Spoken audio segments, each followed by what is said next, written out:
Hi, hello, నమస్తే. అక్షరం YouTube ఛానల్కు స్వాగతం. ప్రతిరోజు నిర్వహించే పేపర్ కబుర్లు శీర్షికన ప్రధాన తెలుగు దినపత్రికల్లో వార్తలు, వాటికి సంబంధించిన విశ్లేషణ, విమర్శ ఇప్పుడు మనం చూద్దాం. ఈనాడు ప్రధాన తెలుగు దినపత్రిక, దాంట్లో బ్యానర్ వార్త ఏమిటి అంటే కోవిడ్తో కొత్త పేదరికం. కోవిడ్ వల్ల ప్రపంచ వ్యాపితంగా మధ్యతరగతి వారు పేదవారు గాను, పేదవారి మరీ పేదవారు గాను మిగిలిపోయారు. ఇది ఎవరో అంటున్నది కాదు. దీని మీద అధ్యయనం చేసిన జయతి ఘోష్, ప్రముఖ తత్వవేత్త, తర్వాత శాస్త్రవేత్త జయతి ఘోష్ చెప్తున్నారు. ఆమె ఏమంటున్నారో ఒకసారి చూద్దాం. టీకా పంపిణీలోనూ లోపించిన సమతుల్యత, 130 దేశాలకు ఒక్క వ్యాక్సిన్ కూడా లేదు. ఈనాడు ముఖాముఖిలో ఆర్థికవేత్త ప్రొఫెసర్ జయతి ఘోష్ గతంలో మనం వినున్నాం. ఏంటి అంటే ఈ వ్యవసాయానికి సంబంధించిన పలు ఆమె సూచనలు చేశారు. వ్యవసాయ రంగ అభివృద్ధికి ఏం చేయాలో అనేది ఆమె సూచనలు చేశారు. అయితే ఆ సూచనలు ఆధారంగా కేంద్ర ప్రభుత్వం వాటిని తీసుకొని ఇంప్లిమెంట్ చేస్తుందా లేదా అనేది పక్కన పెడితే ఇప్పుడు కోవిడ్ గురించి ఆమె పలు సూచనలు చేస్తున్నారు. ఎందుకంటే ఆమె ఆర్థికవేత్త కావటం వల్ల ఏం జరుగుతుంది, ప్రపంచ వ్యాప్తంగా 130 దేశాల్లో ఇప్పటి వరకు కోవిడ్ వ్యాక్సిన్ ఉపయోగించలేదట. అంత దుర్భర పరిస్థితిలో ఉన్నాం. అయితే దీనివల్ల అన్ని రంగాలు, కోవిడ్ వల్ల అన్ని రంగాలు కుదేలైపోయి ఏమవుతున్నారు, మొత్తం ప్రపంచంలో ఆర్థిక వ్యవస్థ అంతా కుప్పకూలిపోయి పేదరికం పెరిగిపోయింది. దానికి సంబంధించి ఆమె ఏమంటున్నారు ఒక్కసారి విందాం. కోవిడ్తో తలెత్తిన ఆర్థిక సంక్షోభం దేశంలోని వివిధ వర్గాలు, దేశాల మధ్య ప్రభావం చూపించింది. కొన్ని దేశాలపై ఎక్కువగా పడింది. వ్యక్తులు, కుటుంబాల గురించి ప్రత్యేకంగా చెప్పాల్సిన అవసరం లేదు. దిగువ మధ్యతరగతి పేదల మీద చూపిన ప్రభావం అంచనాలకు అందటం లేదు. దాని నుంచి వాళ్ళు ఎప్పుడు బయటపడతారన్నది అగమ్య గోచరమే. ఇక ప్రభుత్వాలు ఖర్చు చేసేటప్పుడు తక్షణ సంక్షోభాన్ని దృష్టిలో పెట్టుకుంటూ కాకుండా దీర్ఘకాలంలో పెట్టుబడి, వృద్ధి, ఉపాధి అవకాశాలను పునరుద్ధరించడం, అలా అన్ని అంశాలను పరిగణలోకి తీసుకోవాలి. ప్రజలకు ఉపయోగపడే సంక్షేమ కార్యక్రమాలు, నిరుద్యోగ బీమా లాంటి ఎంతకాలం అవసరమైతే అంతకాలం కొనసాగించాలి. ఇక కరోనా వల్ల ప్రపంచంలో 13.1 కోట్ల మంది కొత్తగా పేదరికంలోకి వెళ్లారు. పేదరికాన్ని తగ్గించేందుకు గత కొన్ని సంవత్సరాలుగా జరుగుతున్న ప్రయత్నాలను ఇది వెనక్కి నెట్టింది. అన్ని ప్రాంతాల్లోనూ కోవిడ్ను కట్టడి చేసేందుకు ప్రపంచానికి దీని నుంచి విముక్తి ఉండదు. కొత్త మ్యుటేషన్లు వస్తున్నాయి. ఇక మహమ్మారి వల్ల తలెత్తిన సంక్షోభాన్ని ఎదుర్కొనడానికి వివిధ దేశాల్లోని ప్రభుత్వాలు ప్రజల కోసం వ్యయ బడ్జెట్లను భారీగా పెంచాల్సిన అవసరం ఏర్పడింది. ఇప్పుడు కరోనా కట్టడికి అన్ని ప్రభుత్వాలు, అంటే ప్రపంచంలో ఉన్న అన్ని రాష్ట్రాలు, దేశాలు, వాటికి వారు రూపొందించే బడ్జెట్లలో ఈ కరోనాకు సంబంధించిన కరోనాని నిర్మూలించడానికి వాళ్ళు బడ్జెట్ను కూడా పెంచాల్సిన ఆవశ్యకత ఏర్పడిందని చెప్పేసి ఆమె చెప్తున్నారు. నిజమే, వాస్తవానికి గతం కంటే ఎక్కువగా పేదవారు మరీ దిగజారిపోయారు. దారిద్ర్య రేటు దిగువగా వెళ్ళిపోయారు. అలాంటి పరిస్థితుల్లో ఎలాంటి చర్యలు తీసుకోవాలని దాని మీద జయతి ఘోష్ సూచనలు. వాటిని ప్రభుత్వాలు పట్టించుకోవాలి. పేదరిక నిర్మూలనకు ఏం చేస్తే బాగుంటుంది అనే దాని మీద ప్రభుత్వం ఆలోచించాల్సిన అవసరాలు ఉన్నాయి. ఇక రైతు బజార్లకు నిధుల గ్రహణం, సొమ్ములు లేక పలు చోట్ల అర్థాంతరంగా ఆగిన నిర్మాణాలు, చేతులెత్తేస్తున్న మార్కెట్ కమిటీలు. ప్రభుత్వం డబ్బులిస్తేనే అభివృద్ధి సాధ్యం. 1-2 చోట్ల ఈనాడు పత్రికలో 2 రైతు బజార్లలో నిధులు లేక పనులు ఆగిపోయిన అంశాన్ని ప్రస్తావిస్తూ రాష్ట్రంలో పలు చోట్ల కూడా రైతు బజార్లకు నిధులు లేక నిర్మాణాలు ఆగిపోయాయి. వాస్తవానికి చంద్రబాబు నాయుడు ప్రభుత్వ హయాంలో, అంటే ఉమ్మడి రాష్ట్రంగా ఉన్నప్పుడు ఈ రైతు బజార్ల ఏర్పాటు జరిగింది. ఈ రైతు బజార్ల వల్ల రైతులు స్వయంగా తాము పండించిన పంటను ఈ బజార్లకు తీసుకొచ్చి అమ్మేవారు. రైతుకు లాభం కలిగేది. అయితే కొన్ని రోజుల తర్వాత ఈ రైతులకు లాభం కలిగేది. ఆ తర్వాత వినియోగదారులు కూడా వాళ్లకు చౌకగా కూరగాయలు లభ్యమయ్యాయి. కూరగాయలు, మాంసం, ఆ తర్వాత ఇవి లభ్యమై మన పండ్లు కూడా ఆ తర్వాత ఏం జరిగింది, ఎప్పుడైతే దళారీలు ఈ రైతు బజార్లలో ప్రవేశించారో అప్పుడు పరిస్థితి మారిపోయింది, యథావిధిగా మారింది. గత కాలంలో ఏ విధంగా మార్కెట్ల మీద ఆజమాయిషీ చేస్తూ వచ్చారో ఈ దళారులు, ఇప్పుడు కూడా ఆ దళారీల వ్యవస్థ కొనసాగుతుండటం వల్ల రైతులు మార్కెట్లోకి ప్రవేశించలేకపోతున్నారు. అయినప్పటికీ రైతు బజార్ల నిర్మాణం యథావిధిగా కొనసాగుతూనే ఉంది. తెలంగాణ ప్రభుత్వం వాటిని పూర్తి చేసేందుకు ప్రయత్నం చేస్తుంది. ఇక్కడ ఖమ్మంలో, ఇటు కూకటిపల్లిలో నిధులు లేక రైతు బజార్ల నిర్మాణం నిలిచిపోయింది. చాలా చోట్ల కూడా ఇదే పరిస్థితి ఉంది. నిధులు కావాలంటూ మార్కెటింగ్ శాఖకు లేఖలు రాస్తున్నప్పటికీ, స్థానికంగా ఉండే మార్కెట్ కమిటీ లేఖలు రాస్తున్నప్పటికీ మార్కెటింగ్ శాఖ స్పందించట్లేదు లేదు. దానికి సంబంధించిన వార్తా కథనం ఉంది. ఇక 3 రోజులైనా వీడని ఉత్కంఠ. ఇక ఎమ్మెల్సీ పట్టభద్రులు 2 చోట్ల, రాష్ట్రంలో 2 చోట్ల జరిగాయి, నల్గొండ, ఇటు హైదరాబాద్. ఈ 2 స్థానాల్లోనూ ఉత్కంఠ మధ్యలో ఇది లెక్కింపు జరుగుతుంది. ఏంటి అంటే మొదటి ప్రాధాన్యత ఓట్లో అభ్యర్థులు ఎవరు విజేతలు కాలేకపోయారు. అందువల్ల ఇప్పుడు 2వ ప్రాధాన్యతను ఓటును లెక్కిస్తున్నారు. మొదటి ప్రాధాన్యత ఓటును లెక్కించడానికే 1.5 రోజు పట్టింది. ఇప్పుడు 2వ ప్రాధాన్యత ఓటు లెక్కిస్తానికి మరో 1.5 రోజు పడుతుంది. అంటే ఫలితం ఈ రోజు కూడా రాకపోవచ్చు, సాయంత్రం లేదా అర్ధరాత్రి వరకు ఫలితం వచ్చే అవకాశం ఉందని చెప్పేసి భావిస్తున్నారు. ఇక్కడ దానికి సంబంధించిన కథనంలో పల్నాకు, అంటే ఇప్పటి వరకు రౌండ్ల లెక్కింపులో వచ్చింది ఏంటి అని అంటే, పల్నాకు 27,694 ఓట్ల ఆధిక్యం, 8,025 ఓట్ల మెజార్టీతో వాణిదేవి, వీళ్ళిద్దరు టీఆర్ఎస్ అభ్యర్థులు. నల్గొండలో 62, హైదరాబాద్లో 65 మంది అభ్యర్థుల తొలగింపు. కొనసాగుతున్న 2వ ప్రాధాన్య ఓట్ల లెక్కింపు. 2 చోట్ల చెల్లని ఓట్లు 42,945. పిచ్చి గీతలు, నిర్లక్ష్య ప్రాతలు, పట్టభద్రుల విచిత్ర విన్యాసాలు. ఇక నల్గొండ ఏం చేశారు, ఒక 62 మంది ఎక్కువ మంది పోటీ చేశారు కాబట్టి అది 62 మందిని మినహాయించారు, రద్దు చేశారు. ఆ తర్వాత హైదరాబాద్లో 65 మంది అభ్యర్థులని తొలగించారు. అయితే మిగతా ఆ ఓట్లను ఈ అభ్యర్థులకు బదలాయించి ఇప్పుడు లెక్కింపు మొదలుపెట్టారు. ఇక విచిత్రం ఏంటంటే పట్టభద్రులు అంటే బాగా చదువుకున్న వారు, డిగ్రీ స్థాయికి వచ్చారంటే వాళ్ళకు తెలివితేటలు ఉంటాయి. అలాంటి వాళ్ళు వేసిన ఓట్లను చాలా వరకు, అంటే 42,945 ఓట్లు చల్లని ఓట్లుగా మిగిలారు. అంటే దీన్ని బట్టి పట్టభద్రులు వీళ్ళు కావాలని చేశారా ఏంటి? పిచ్చి గీతలు, నిర్లక్ష్య రాతలు, పట్టభద్రుల విచిత్ర విన్యాసాలు. ఒక చట్టసభకు అర్హుడిని లేదా సమర్థుడిని పంపించాలి అనుకున్నప్పుడు పట్టభద్రులు దాన్ని ఎంత విచక్షణగా ఓటు వేయాల్సి ఉంటుందో చూడండి. కానీ ఇక్కడ వీళ్ళ ఓట్లు చెల్లలేదు అని అంటే వీళ్ళు ఎంత నిర్లక్ష్యంగా వ్యవహరించారు.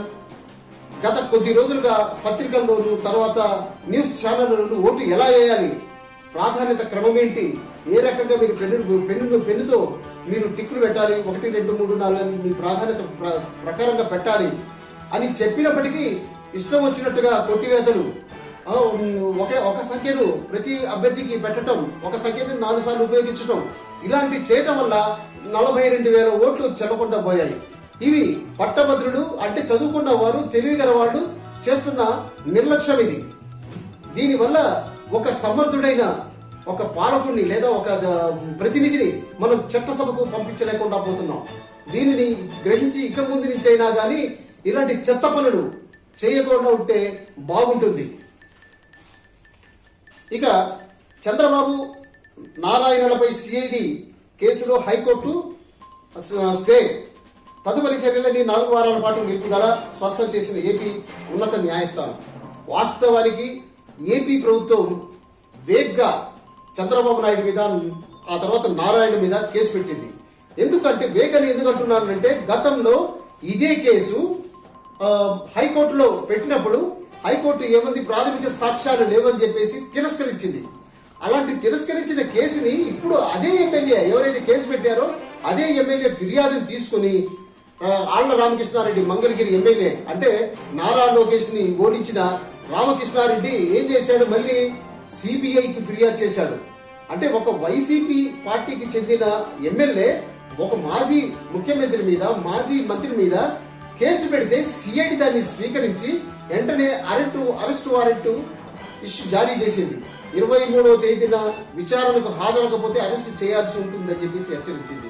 ఇది రాజకీయ కక్షే అని చెప్పేసి హైకోర్టు నిర్ధారించి ప్రాథమిక సాక్ష్యాలు తీసుకురండి, 4 వారాల పాటు స్టే ఇస్తూ ప్రాథమిక సాక్ష్యాలు ఇప్పుడు ఎస్సీ ఎస్టీ అట్రాసిటీ కేసు పెట్టారు.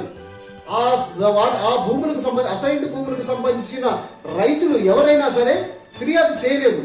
ఇప్పటికీ వాళ్ళు చెప్తున్నారు, ఇవి మేము మా స్వచ్ఛందంగా మేము ప్రభుత్వ అమరావతి రాజధాని ఏర్పాటు చేయడం కోసం మేము ఇచ్చిన భూములే తప్ప దీంట్లో ప్రభుత్వ ఒత్తిడి ఏమీ లేదంటూ దళితులు కూడా సిఐడికి చెప్పారు. అయినప్పటికీ సిఐడి ప్రభుత్వ ఆదేశాలని దృష్టిలో పెట్టుకుని వారికి నోటీసులు జారీ చేశారు.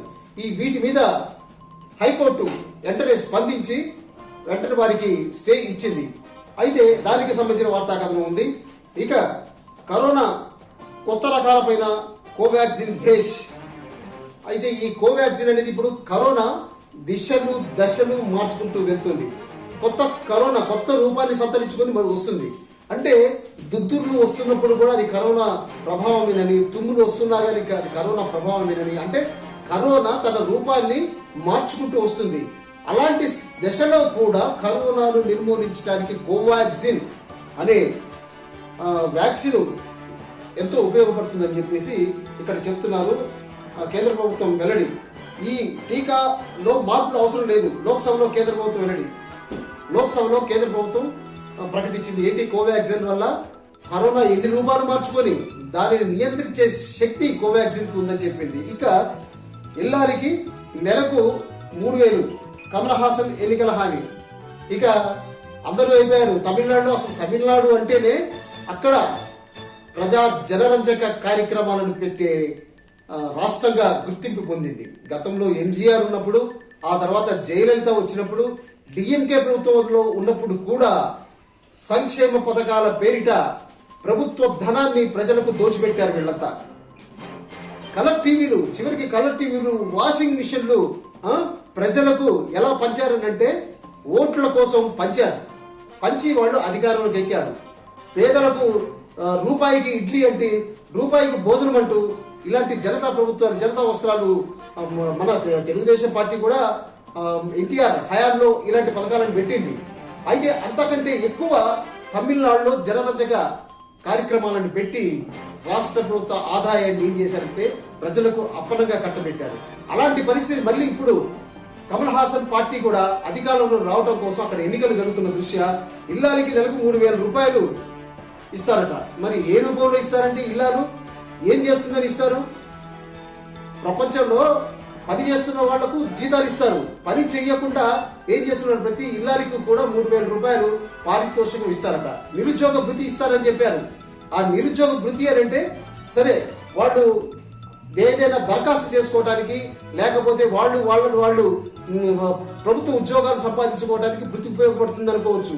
ఇళ్లలో ఉండే ఇల్లాలకి 3,000 రూపాయల పారితోషికం ఇస్తున్నారు అని అంటే చూడండి సంక్షేమ పథకాల దశ ఎలా మారుతుందో చూడండి. రాను ఇది వెర్రి తరలి వేస్తుంది. దీన్ని గమనించాలి. సంక్షేమ పథకాల వల్ల ప్రజలకు దోచిపెట్టడం వల్ల తదనంతర పరిణామం ఎవరి మీద పడుతుందంటే ప్రజల మీద పడుతుంది. ఈ భారం, ఈ సంక్షేమ భారం, సబ్సిడీల భారం, ఇవన్నీ ప్రజల మీద పన్నుల రూపంలో తర్వాత ప్రభుత్వం వసూలు చేస్తుంది. కాకపోతే ఇది అనుభవిస్తున్న వారి మీద ఆ ఫలితం కనపడకపోవచ్చు. కానీ అనుభవించని వారు ఎవరైతే ఉన్నారో వాళ్ళు భరించాల్సి వస్తుంది. అంటే వాళ్ళు చేసే తప్పులకు మిగతా వారు ఇబ్బందులు పడాల్సి వస్తుంది. అందుకనే ప్రభుత్వ సంక్షేమ పథకాలకు పేరిట, సబ్సిడీల పేరిట ప్రజాధనాన్ని లేదా ప్రభుత్వ ధనాన్ని దోచిపెట్టడం అనేది చాలా తప్పు. రాను దీని దుష్ప్రభావం ఎక్కువగా కనిపిస్తుంది. దీన్ని గమనించాలి. ఇక ఆంధ్రజ్యోతిని తీసుకుంటే ప్రధానంగా వార్త ఏంటంటే రిజర్వేషన్లు ఇంకా ఎన్ని తరాలు అనుభవిస్తాయి? 70 ఏళ్లుగా సంక్షేమ పథకాన్ని అమలు చేస్తున్నారు. అభివృద్ధి అనేది జరగలేదా? ఒక వెనకబడ్డ కులము అభ్యున్నతి సాధించలేదా? 50% పరిమితి ఎత్తేస్తే అసమానతలు పెరగవా? మరాఠా కోబా కేసులో సుప్రీంకోర్టు కీలక ప్రశ్నలు. స్వాతంత్రం వచ్చి 70 ఏళ్లు దాటింది. సమాజంలో నిమ్న వర్గాలకు రాష్ట్ర ప్రభుత్వాలు అనేక పథకాలు ప్రకటిస్తూనే ఉన్నాయి. వారు ఆ ఫలాలు పొందుతూనే ఉన్నారు.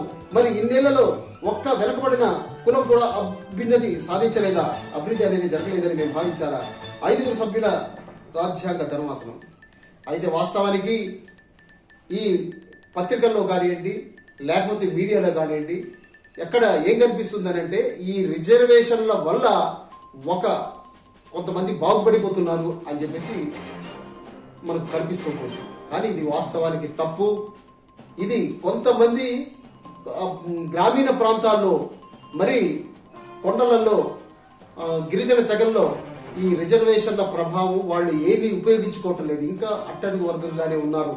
వాళ్ళల్లో అతి కొద్ది మంది మాత్రమే ఈ రిజర్వేషన్ ఫలాలను అనుభవిస్తున్నారు.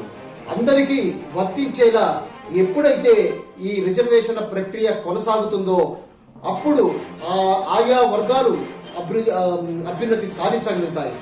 అది ప్రభుత్వాలని ఖచ్చితంగా అమలు చేయాలి. కొందరికి మాత్రమే దీని ఫలాలను అనుభవిస్తున్నారని ఈ అపవాదం ఉంది. ఇది కూడా తప్పే.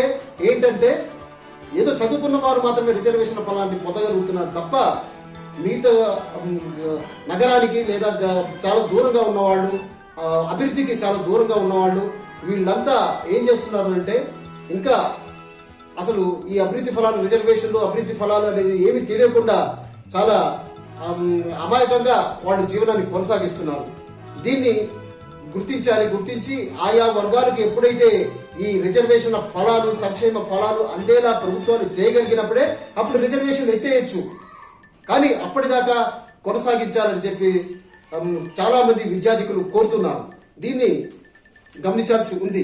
ఇక మళ్ళీ ఆసుపత్రులకు పెరుగుతున్న కరోనా బాధితుల సంఖ్య వారం రోజుల్లోనే 352 మంది చేరిక, 90% లక్షణాలు లేని కేసులే. ప్రభుత్వ ప్రైవేట్లలో 1491 మంది కేసులు పెరుగుతున్నాయి. 61 మంది విద్యార్థుల కరోనా. జగిత్యాల జిల్లాలో 21, సిరిసిల్లలో 15 మంది పాజిటివ్. వైరస్ బారిన ఓయూ పీజీ మహిళల హాస్టల్ విద్యార్థులు. ఏడుపాయల ఈవోతో సహా 4 పాజిటివ్. రాష్ట్రంలో 66 రోజుల్లో 300 కేసులు. ఇది ఇక కోవిడ్ దశను మార్చుకొని ఏం చేస్తుందంటే రాష్ట్రంలో నెమ్మదిగా విస్తరిస్తుంది. ఇలాంటి సమయంలో స్కూళ్ళను తెరిచారు. స్కూళ్ళను తెరిచిన తర్వాత మరింత ఎక్కువైంది. ఉపాధ్యాయుల్లో, విద్యార్థుల్లో కూడా కోవిడ్ లక్షణాలు కనిపిస్తున్నాయి. చూడండి, కొత్తగా నమోదైన కేసులు 313 కేసులు నమోదయ్యాయి రాష్ట్రంలో. మళ్ళీ ఆసుపత్రుల్లో కరోనా రోగుల సంఖ్య పెరుగుతూ వస్తుంది. దీని మీద మరి రాష్ట్ర ప్రభుత్వం మరింత కట్టుదిట్టమైన చర్యలు తీసుకోవాల్సి ఉంది. ఇక ఉద్యోగులకు, టీచర్లకు శుభవార్త. వేతన సవరణపై వీడనున్న సందేహం. రాష్ట్ర ఉద్యోగులకు ఆరోగ్య పథకం. సిపిఎస్ ఉద్యోగులకు ఫ్యామిలీ పెన్షన్ 22న ముఖ్యమంత్రి కేసీఆర్ ప్రకటన. ఆయన అసెంబ్లీలోనే చాలా స్పష్టంగా చెప్పారు, 2-3 రోజులు పిఆర్సీ ప్రకటన చేస్తామని. దాంతోపాటు రాష్ట్ర ఉద్యోగులకు ఆరోగ్య పథకం ఒకటి. వేతన సవరణపై సందేహాలు ఏముంటే అవి సందేహాలను కూడా తీరుస్తారు. 22న ముఖ్యమంత్రి దీనికి సంబంధించిన ప్రకటన చేయబోతున్నారు. ఇక అవుట్ సోర్సింగ్ దారెటు నెలాఖరు వరకే కాంట్రాక్టు అవుట్ సోర్సింగ్. ఉద్యోగుల రెన్యూవల్స్ కు సర్కార్ బ్రేక్. త్వరలో ముఖ్యమంత్రి సమీక్ష. ఇది అవుట్ సోర్సింగ్ ఉద్యోగుల మీద వాళ్ళు ఈ నెలాఖరుకు అయిపోతుంది. మరి కొత్త సంవత్సరంలో కొత్త ఉద్యోగులు తీసుకోవాల్సి ఉంటుంది. దానికి సంబంధించి ముఖ్యమంత్రి త్వరలో సమీక్ష చేస్తారు.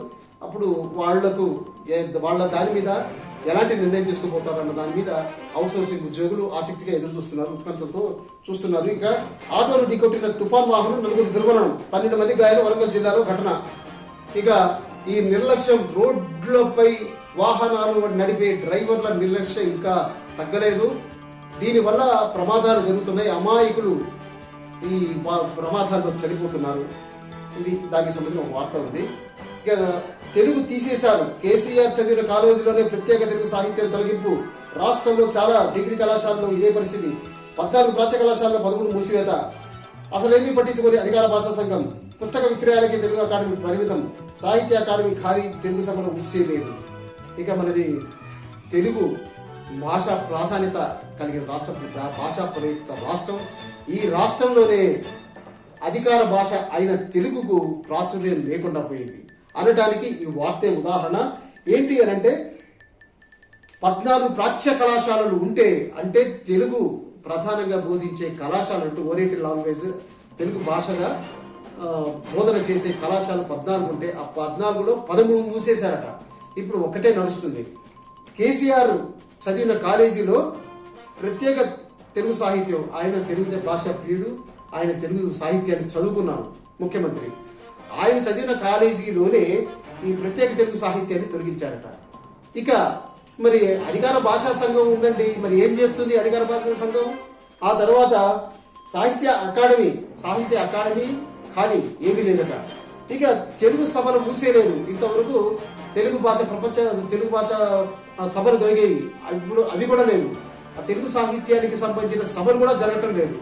అయితే తెలుగు సాహిత్యానికి ఏ ఉత్తరిస్తున్నారు? ఆ తెలుగుని అంత ప్రజలంతా మర్చిపోతున్నారు. ఇప్పుడు ఆంగ్ల భాష దాని మీద పడిపోయి అందరూ ఏం చేస్తున్నారు? తెలుగుని మర్చిపోతున్నారు.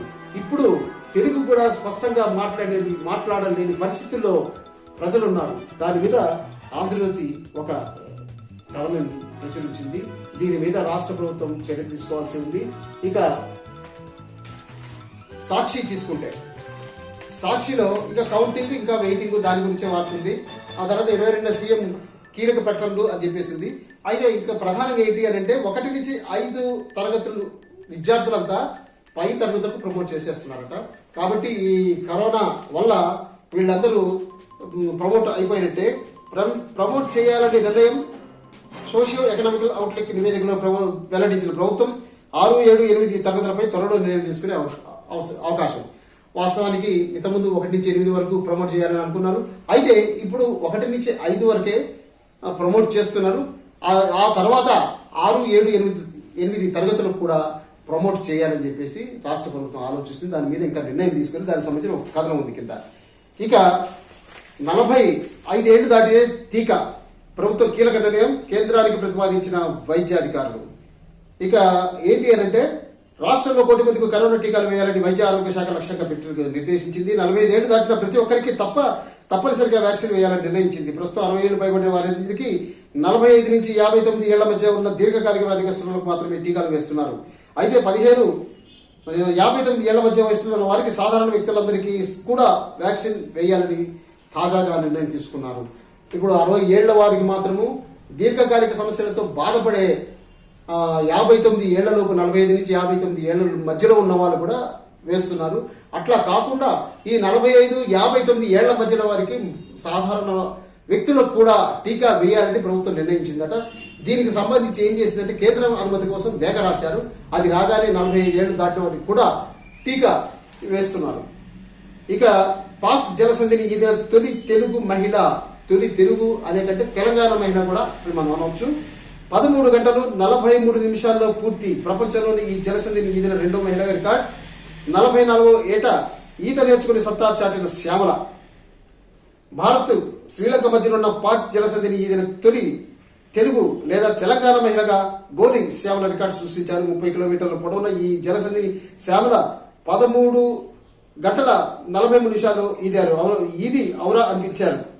ఇక ఆమె ఈ పాక్ జలసంధిని ఈదిన 2వ మహిళగా ఆమె రికార్డును సాధించారు. దానికి సంబంధించిన వార్తా కథాంశం ఉంది. ఇక 90% మందిలో లక్షణాలు లేవు. కొద్దిపాటు దగ్గు జరుగుతుంటే కరోనా పాజిటివ్ కేసులు, వైద్య ఆరోగ్య వర్గాల వెల్లడి. అయితే ఇంతకుముందు క్రితంలో జలుబు, ఆ తర్వాత దగ్గు, ఈ జలుబు, ఈ లక్షణాలతో కరోనా బయటపడింది. ఇప్పుడు అలా కాకుండా చిన్న లక్షణాలతో కూడా కరోనా పాజిటివ్ వెల్లడి అవకాశం ఉంది. అప్రమత్తంగా ఉండండి, మీరు కోవిడ్ నిబంధనలు పాటించండి అని చెప్పేసి వైద్య ఆరోగ్య వర్గాలు చెప్తున్నారు. ఇక దేశవ్యాప్తంగా కరోనా విజృంభణ. మహారాష్ట్ర, పంజాబ్లో నిబంధనలు పాటిస్తారనుకున్న మహా సీఎం విద్యార్థి సంస్థలు మూసేస్తున్నారు. పంజాబ్ సీఎం మహారాష్ట్ర, పంజాబ్లలో కఠినమైన నిబంధనలు చేపట్టారు. ఇక అందరూ పాటించాలి, నిబంధనలు పాటించి కరోనా నుంచి విముక్తి కావాలి అని చెప్పేసి మహారాష్ట్ర సీఎం కోరుకుంటున్నారు. ఇక విద్యా సంస్థలు కూడా మూసేస్తున్నాం అని చెప్పేసి పంజాబ్ సీఎం ప్రకటించారు. ఇంకా మరో ప్రధాన తెలుగు దినపత్రిక నమస్తే తెలంగాణ. నమస్తే తెలంగాణలో గుంట పొలం గుండెకు ధైర్యం. ఈ కరోనా పరిస్థితుల్లో కూడా వ్యవసాయ రంగం తట్టుకొని నిలబడటానికి ప్రభుత్వం ఇచ్చిన ఉద్దీపన కార్యక్రమాలతో పాటు ఈ కరోనా వల్ల ఉద్యోగాలు కోల్పోయిన ప్రైవేటు సంస్థలు ఉద్యోగాలు కోల్పోయిన వ్యక్తులు తిరిగి వ్యవసాయ రంగంలో అడుగుపెట్టారు. వాళ్ళు నిలబడి ఈ వ్యవసాయ రంగాన్ని నిలబెట్టారు. దానికి సంబంధించిన ఒక కథ ఉంది. భద్రతకు భరోసానిస్తున్న వ్యవసాయ భూమి, ఇంట్లో అందరి పేరిట ఎంతో కొంత పొలం, రైతు బంధు, రైతు బీమా పథకాలతో మార్పు, 3 ఏళ్లలో 9 లక్షలు పెరిగిన పట్టాదారులు, 5 ఏళ్లలోపు రైతులు 92.54% మంది. ఇది అయితే ఈ ప్రభుత్వం తీసుకుంటున్న చర్యలు, రైతు బంధు, ఆ తర్వాత మన రైతు బీమా పథకాల ద్వారా రైతులకు ఎంతో కొంత ఉపకరిస్తున్నాయి. దానివల్ల ఇప్పుడు వ్యవసాయ రంగంలో ఏంటంటే వచ్చిన మార్పులతో వ్యవసాయ రంగం అభివృద్ధి చెందుతుంది, పంట ఉత్పత్తులు పెరుగుతున్నాయి, రైతు కొంత మేరకు ఇప్పుడు సంతోషంగా జీవిస్తున్నాడు అని చెబుతూ ఒక వార్తా కథాంశం. దాన్ని చూడండి, ఇక్కడ ఒక చిత్రం కూడా ఇచ్చారు. ఈ చిత్రంలో ఒక తండ్రి తన చిన్నారులకు ఏదో ఆహార పదార్థాన్ని ఇస్తూ చాలా సంతోషాన్ని ఇక్కడ మనకు ప్రదర్శిస్తున్నారు. దానికి సంబంధించిన చిత్రం ఉంది, చూడండి. ఇక ఏ టీకాలో ఏముంది? కోవిడ్ వ్యాక్సినేషన్ అనవసర అనుమానాలు, టీకా దుష్ప్రభావాలకు అర్థం లేని ఆందోళనలు, కోవాక్సిన్, కోవిషీల్డ్ 2 మంచి టీకాలే, వైద్య నిపుణులు అధ్యయనాల స్పష్టీకరణ. ఇక కోవాక్సిన్ ఈ ఇస్తున్న టీకాలు ఈ 2 కూడా, కోవిషీల్డ్ ఈ 2 కూడా మంచి టీకాలే. వీటి గురించి ఎలాంటి దుష్పరిణామాలు కలిగించవు, వీటి గురించి ఎలాంటి అపోహలు పెట్టుకోవద్దని ఈ వైద్య నిపుణులు చెప్తున్నారు. ఇక 10వ తరగతి విద్యార్థులకు ఉచిత స్టడీ మెటీరియల్, అధికారులకు మంత్రి సవిత ఆదేశాలు. ఇక మెటీరియల్ ఇస్తున్నారు. రాష్ట్రంలో మళ్ళీ కలగలం, ఏది కరోనాకు సంబంధించి మహారాష్ట్రలో గంటకు 1000 కేసులు నమోదుతున్నాయట. మరి అలాంటి పరిస్థితుల్లో ఇప్పటికైనా కానీ కేంద్ర రాష్ట్ర ప్రభుత్వాలు కరోనా నుంచి ప్రజలను విముక్తి చేయడానికి ఎలాంటి చర్యలు తీసుకోవాలో, ప్రప్రథమంగా లాక్డౌన్ విధించారు, ఆ తర్వాత ఎత్తేశారు. ఆ మధ్యకాలంలో కరోనా కేసులు తగ్గుతూ వచ్చాయి. అలాంటి కఠినతరమైన చర్యలు తీసుకుంటే కరోనా మళ్ళీ దారికి వస్తుంది. దీన్ని కేంద్ర రాష్ట్ర ప్రభుత్వాలు ఆలోచించాల్సి ఉంది. ఈ కార్యక్రమంలో ప్రధాన తెలుగు దినపత్రికల్లో ముఖ్యమైన వార్తలు, ఆ వార్తలకు సంబంధించిన సమీక్ష చేశాం, విశ్లేషణ, విమర్శ కూడా జరిగింది. ఈ వీడియో మీకు నచ్చినట్లయితే లైక్ చేయండి, షేర్ చేయండి, సబ్స్క్రైబ్ చేయండి. అదేవిధంగా ఈ వీడియో మీద మీ ఫీడ్బ్యాక్ని కామెంట్ల రూపంలో ఇవ్వండి. అక్షరం యూట్యూబ్ ఛానల్ను ప్రోత్సహించండి, ఆదరించండి. Thank you.